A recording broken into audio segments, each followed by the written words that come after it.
Hi, I'm Emily Lucas, and you're watching MediaPlex News Now, YouTube Edition.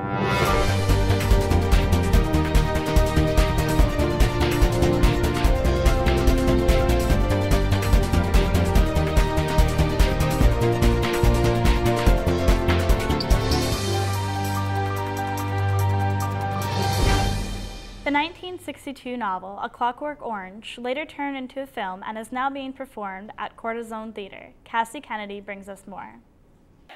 Anthony Burgess first introduced the world to A Clockwork Orange and shocked readers in 1962. 9 years later, the iconic text was adapted into a film by Stanley Kubrick. Now, Cortisone Theater will premiere its production of A Clockwork Orange, a play with music, on Friday, November 11th. A Clockwork Orange is a futuristic satire that centers around a young gang leader named Alex. Andrew Isles plays Alex and is excited to play such a relatable character and thinks that the audience's first perception will change despite how evil Alex can seem. Everyone's kind of still rooting for Alex, and you can kind of understand what's going on, with him, and you want things to be okay regardless of how bad he is when you're watching the show, I feel. And everything kind of gets tied up in the end, and there is a happy ending. So it kind of turns from dark to light, which is nice and makes the show really worthwhile.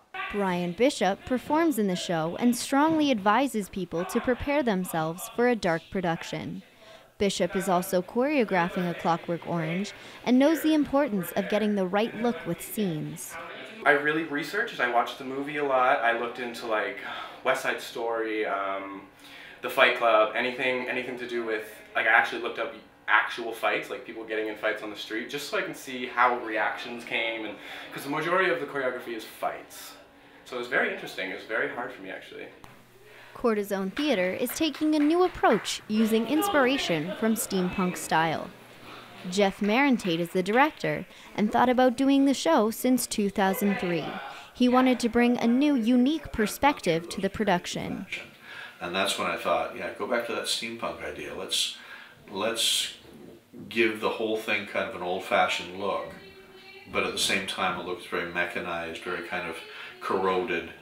One thing I said to both our designers, all of our designers, was think of a big machine dying, kind of grinding itself to a rusty halt. The play will run for 2 weeks and tickets can be bought at the door. For MediaPlex News Now, I'm Cassie Kennedy. And now for the weather. This afternoon will be sunny with a temperature of 13 degrees Celsius. On Wednesday, it will be partly cloudy with a high of 7 and a low of 1. Thursday will also be cloudy with a high of 4 and a low of 0. Dress warm because it will feel like -1. Friday, we will finally see the sun with a high of 7 and a low of 0. Thank you for tuning in. I'm Emily Lucas, and you've been watching MediaPlex News Now, YouTube Edition.